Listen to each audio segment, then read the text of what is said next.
Mayor కొడుకుగా చేయకూడదు అనేది ఇక్కడ అది ఎందుకు వచ్చింది? కుర్చీల కుమ్ములాట కోసం వచ్చింది. వాళ్ళ పేపరే రాసింది. తెలుగుదేశం పార్టీ పచ్చపత్రిక పాంప్లెటే రాసింది. ఇక్కడ చూడండి, కుర్చీలాటలో ఓడిపోయారు. దీనికోసమా ఈ కచ్చ సాధింపు అంతా? దీనికోసమా?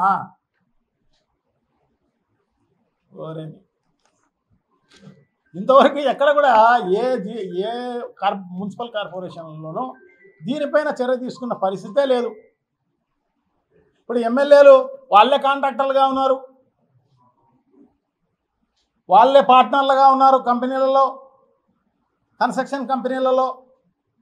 వాళ్ళు చేయవచ్చా? మరి వాళ్ళకి లేని నిబంధన వీళ్ళకి ఎందుకు వచ్చింది? ఇది ఒట్టికి కక్ష సాధింపు తప్ప వేరే కార్యక్రమం లేదు. ఇది ఎప్పుడో 1955 యాక్ట్, ఇది ఎప్పుడో కాలం చెల్లిన యాక్టు. రాష్ట్రం కూడా విడిపోయింది, హైదరాబాద్ యాక్ట్ తీసుకొచ్చి ఏపీలో పెట్టిన పరిస్థితి. సో రాక్షసానందం పొందడానికి ఉపయోగపడతారు తప్ప వేరే ఏం లేదు. సో ఏదేమైతేనే కోర్టులు ఉన్నాయి. ఎందుకంటే మేయర్ కూడా ఎక్స్ప్లెనేషన్లో ఇవ్వడం జరిగింది,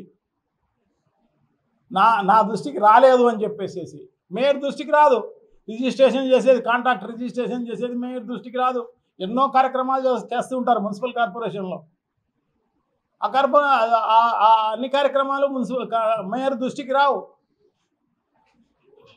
అదే కాకోకుండా ఆ టెండర్ ఏమన్నా నామినేషన్ పైన ఇచ్చినారా? లేదు.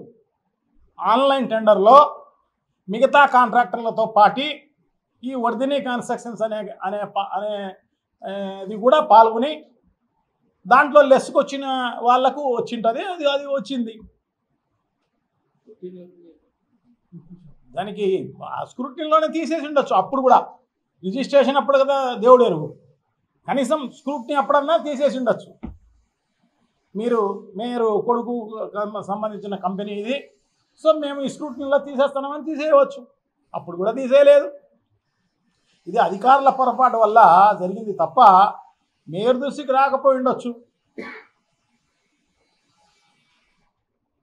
సో తప్పకుండా ఇవన్నీ కూడా కోర్టు దృష్టికి తప్పకుండా తీసుకుపోయే కార్యక్రమం చేస్తారు. డెఫినెట్గా న్యాయమే గెలుస్తుందని చెప్పేసి మేమైతే ఆశిస్తాం. ఇదేది జగన్మోహన్ రెడ్డికి వైఎస్ఆర్ కాంగ్రెస్ పార్టీకి దెబ్బ కాదు. మా వాళ్ళు 50లో 49 మంది కార్పొరేటర్లు వైఎస్ఆర్ కాంగ్రెస్ పార్టీకి సంబంధించిన కార్పొరేటర్లు. ఈ జిల్లాలో అటువంటిది జరిగే అవకాశం కూడా లేదు.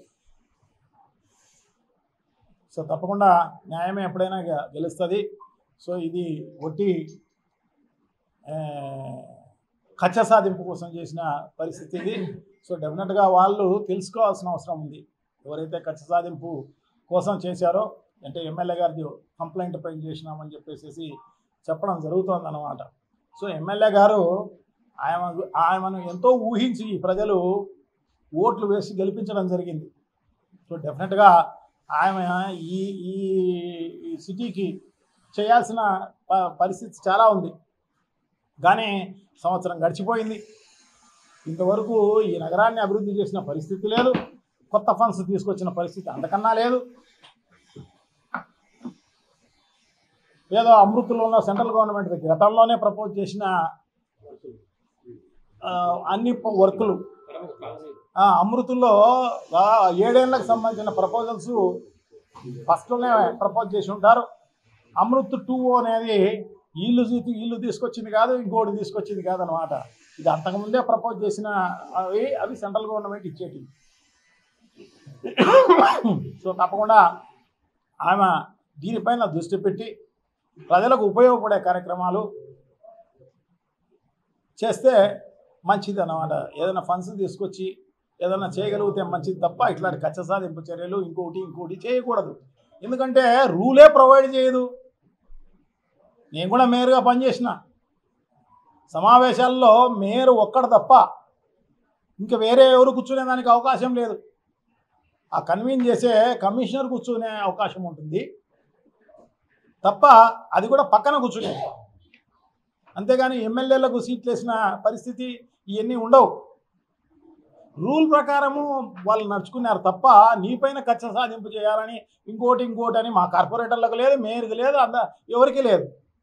రూల్ ప్రొవైడ్ చేయడం లేదు, రూల్ ఒప్పుకోవడం లేదు అన్న ఉద్దేశంతో చేయడం జరిగింది. ఫస్ట్ మీటింగ్లో గౌరవం ఇవ్వడం జరిగింది. 2 ఎమ్మెల్యేలకు కార్పొరేటర్లందరూ ఘనంగా సత్కారం చేయడం జరిగింది, పక్కన కూర్చోబెట్టుకోవడం జరిగింది. ఫస్ట్ మీటింగ్ కాబట్టి మిగతా అధికారులు చూసుకోవాలన్నమాట.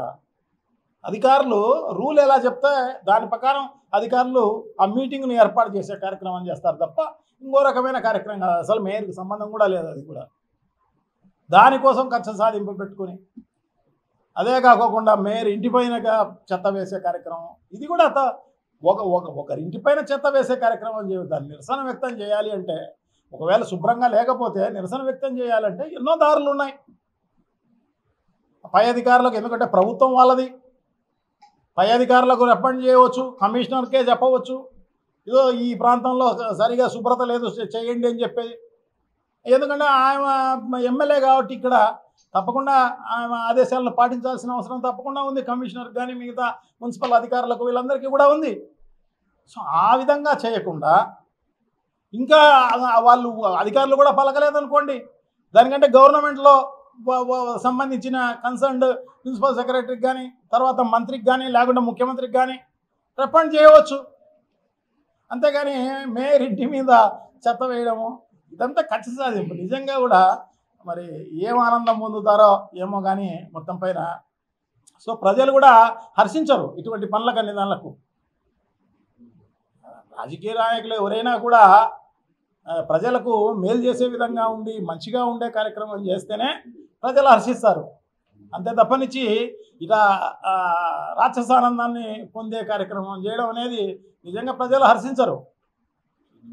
సో తప్పకుండా ఇవన్నీ కూడా ఆమె దృష్టిలో పెట్టుకోవాల్సిన అవసరం తప్పకుండా ఉంది.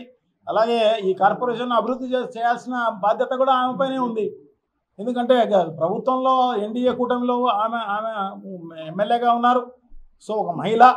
సో డెఫినెట్గా ఈ టౌన్ను అభివృద్ధి చేసే కార్యక్రమంలో ఆమె ముందుండి చేయాల్సిన అవసరం తప్పకుండా ఉంది. అటువంటిది పోయించి ఇవన్నీ కూడా చేసే కార్యక్రమం చేయడం అనేది చాలా దారుణం. తప్పకుండా ఇది ప్రతి ఒక్కరూ ఖండించాల్సిన అవసరం తప్పకుండా ఉంది అని చెప్పి తెలియజేసుకుంటాం.